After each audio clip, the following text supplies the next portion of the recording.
Magnet daw ng problema. Yan ang pakiramdam nitong ating makakausap na si Maggie. Pero pagdating sa love life, si Maggie may samalas daw eh. Sa tuwing may nakikilala kasing lalaki itong si Maggie, palaging bigo. Kung hindi nga pamilyado ang nakikilala niya, may girlfriend na. Muntik pa nga mag-viral daw itong si Maggie matapos na sugurin siya ng girlfriend ng kinakausap niya. Kaya ngayon ay uhaw si Maggie pagdating sa advice. Kaya Maggie, magandang tanghali sa'yo. Magandang tanghali po, Kuya Poy. Kumusta naman? Bakit feeling mo minamalas ka? Bakit? Wala bang ano? Akala ko ba merong magic sarap? Ang Maggie, magic sarap. Mukhang hindi po Parang walang magic sa'yo, ano? Wala pong magic. Sa pag-ibig, pagdating sa pag-ibig. Pero, sige nga Maggie, nagkaroon ka na ba ng boyfriend ever? Yes po. Ilan na? 3 po. Sa 3 yun maayos naman. Wala pong maayos. Wala Yes, talaga maayos. O sige nga, isang mabilis na kwento. Yung unang boyfriend mo, ano nangyari doon? Well, 5 months po kami. 5 months po naging kami. And then, di ko pa alam na may asawa po pala siya. Naku. Pinulang ka sa pag-iimbestiga.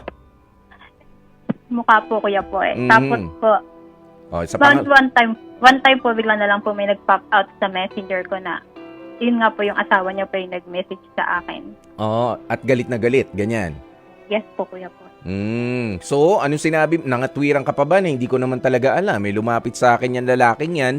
Ang sabi niya, single siya. Yes po, sinabi ko po yung totoo, Kuya Poy, na sa unang-una po hindi ko talaga alam na may asawa siya. Kasi sinabi po sa akin ni, pwede po ako ng pangalan, alias lang. Sige, alias. Sige, Jeffrey po. Sinabi po kasi sa akin ni Jeffrey na wala daw po siyang girlfriend or asawa. Ayun, nabola-bola. Ayan. So, ito, I guess itong si Jeffrey ay malayo dyan sa lugar na, saan mo ba nakilala yan? Sa pinagtatrabahuhan mo? Dayo lang? Ano ba siya? Sa Facebook po, Kuya Paul. Bali, nag-chat lang po siya ng hi. And then, ayun po. Sa hi niya, na-hi ka naman, kinilig ka naman. Na-hi ka na ron. Tapos, naging jowa mo na. Pero nagkita ba kayo ever personally? Yes po, nakita pa kami personal. Anong mga nangyari? Mga date lang? Ganun lang naman? Yes po, date po. And kiss lang po sa lips. Yun lang po. And then, yun pa lang naman po yung nangyari. Yun lang. Oo, sige. Yung sa pangalawa naman, anong nangyari dun? Doon sa pangalawa naman po is may girlfriend po siya. Hindi niya po sinabi sa akin na may girlfriend siya. So, 7 months po naging kami. And then, nagkakilala po kami sa workplace ko po. Tapos, So, may katrabaho one time- mo siya? Linawin Yes po. ko lang katrabaho. Okay. O, sige. yes po.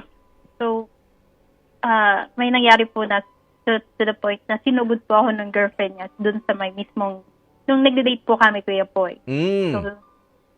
So, muntik na po ako mag-viral na. May video? Yes po, may video po. Okay.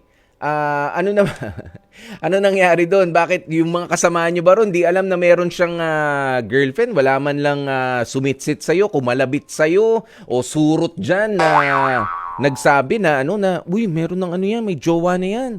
Wala bang gumano? Para po kasing Kuya Poy, tinatago niya rin po sa mga ka-workmates po namin na may girlfriend siya.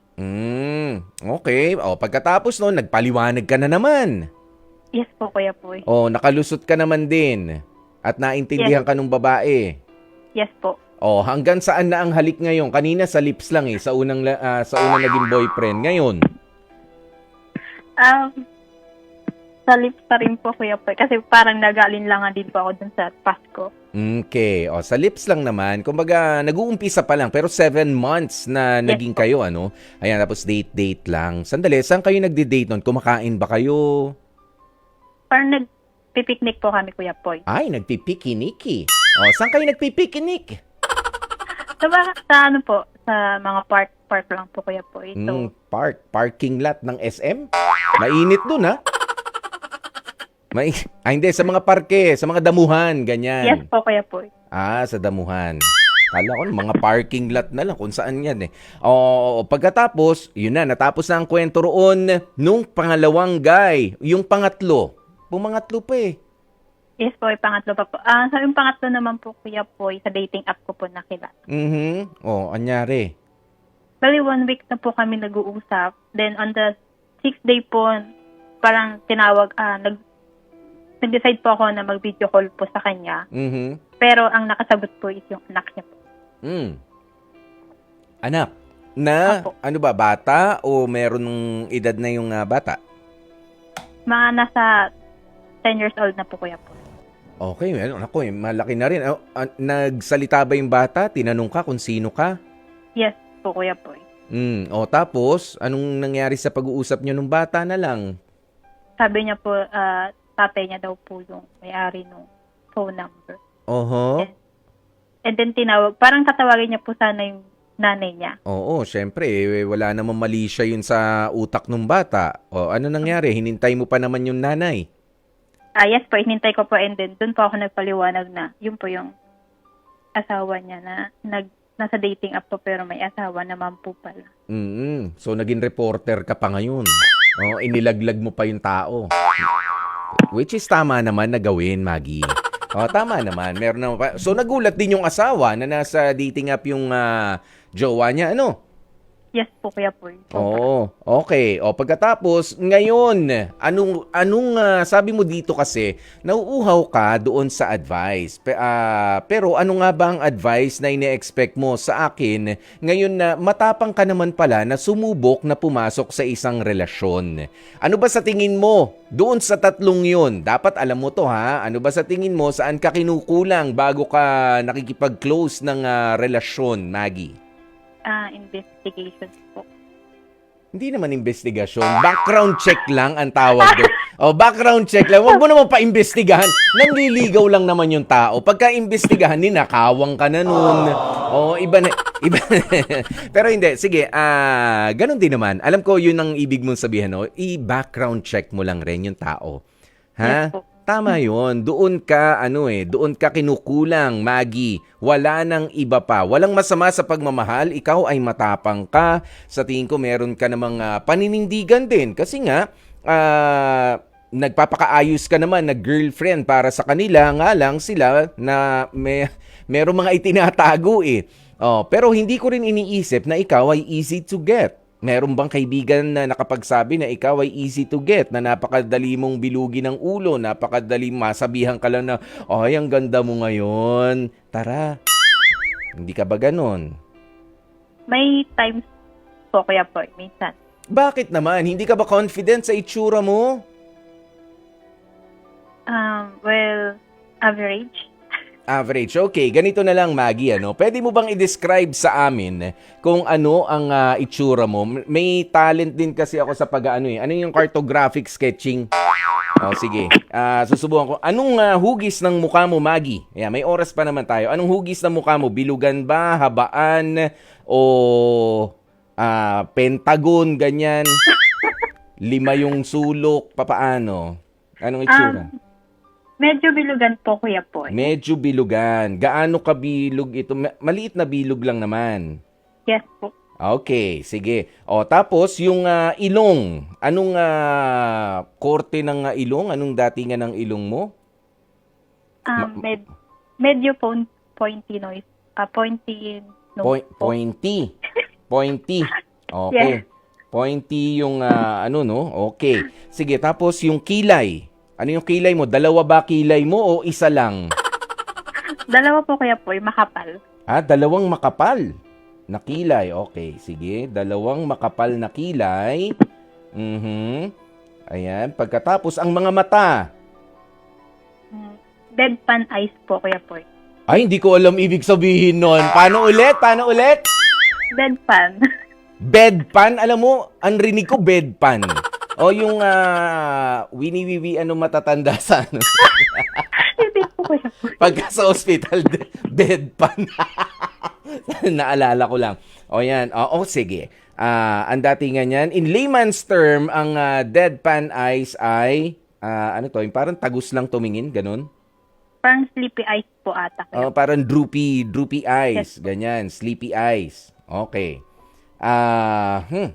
Ilong, bibig. Ayan, sa bibig na tayo. Oh, ang bibig mo, ano ba? Gatuldok lang ba yan? O hanggang tenga? Kahit hindi pa ngumingiti. Hindi naman po ganun, Kuya Poy. Ha?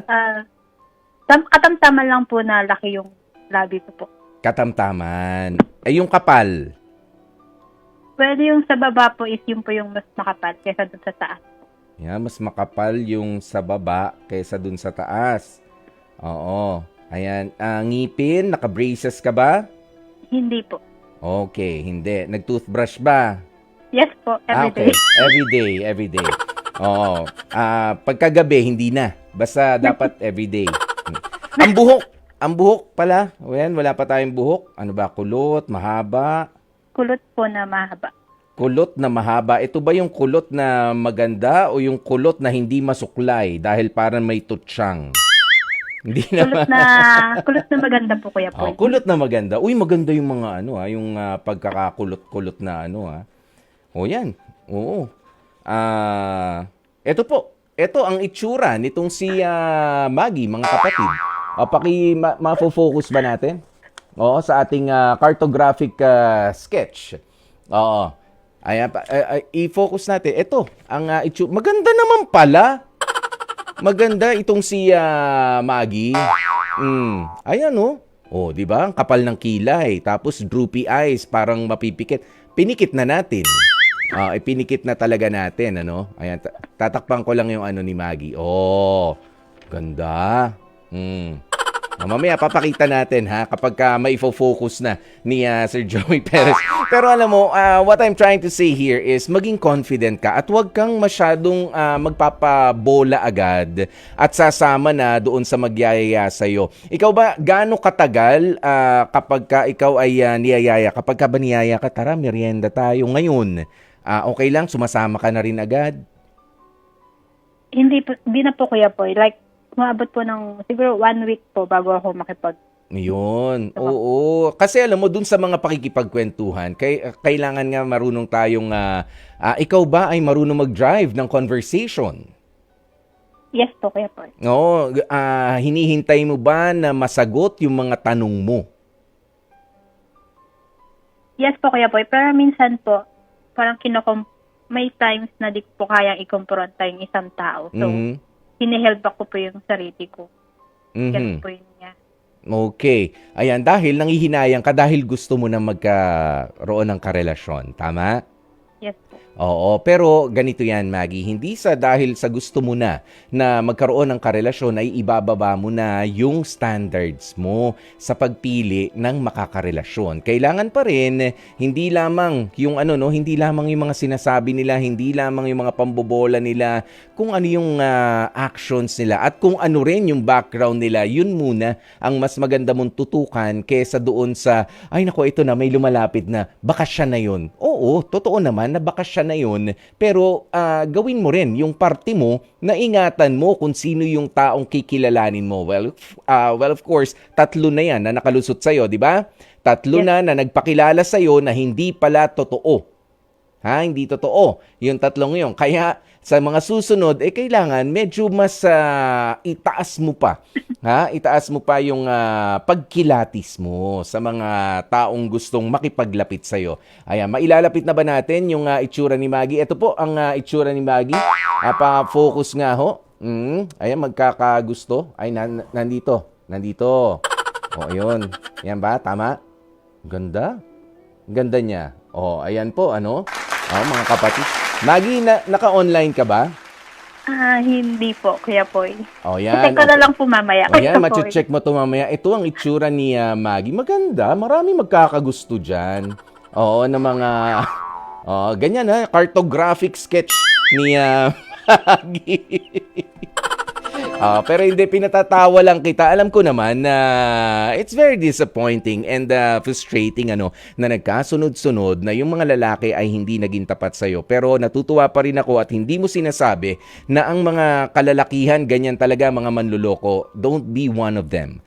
Dun sa mga nagsasabi na wala, lolokohin lang ako ng mga lalaki. Basta meron din nakatapat na para sa'yo. Kumbaga, sabi nga natin, kaya ako tinanong kanina, baka naman masyado kang easy to get. Hindi ko naman sinasabi magpa-hard to get ka. Ayan, pero what you can offer is something special, kailangan din. Special at exclusive yung treatment ng totoong lalaki na lalapit sa'yo. Kung totoo man ang kanilang intensyon. Makikita mo yan sa mga mata pa lamang nila. Hindi doon sa bihis nila, hindi doon sa pananamit nila, hindi doon sa buladas ng lalaki, kundi doon sa kahit nga hindi masalita. Basta alam mo na merong respeto sa'yo, mararamdaman mo yan. Tama, Maggie? Yes po, kuya po. Ang tao kapag ka marespeto, mararamdaman mo. Ang tao pagka maayos ang intensyon sa'yo, ay kalmado lamang din siya. Kapag may tinanong ka, ay masasagot niya rin ng diretso at maayos ng walang mahabang paliwanagan. Yun ang hanapin mo na lalaki, yung kalmado lang, yung marunong magpaliwanag at may respeto sa'yo sa mga ginagawa mo rin, Ayan, at basta huwag ka masyadong ikaw ba yung tipo kinikilig agad kapag ka pinakilig? Ha? Minsan, Ay, somehow po, kuya po. ayan. Control. Kailangan din mag-control, ha? Huwag masyadong kilig na kilig. Alam kong gustong-gusto mo na at 27 years old, batang-bata ka pa. Hindi ka mauubusan. Ayan, maayos ka namang kausap sa tingin ko. Kaya i-enjoy mo lang ang paghihintay ng manliligaw naman sa'yo, Maggie, ha? Thank you Thank you po, so Kuya Boy. very much.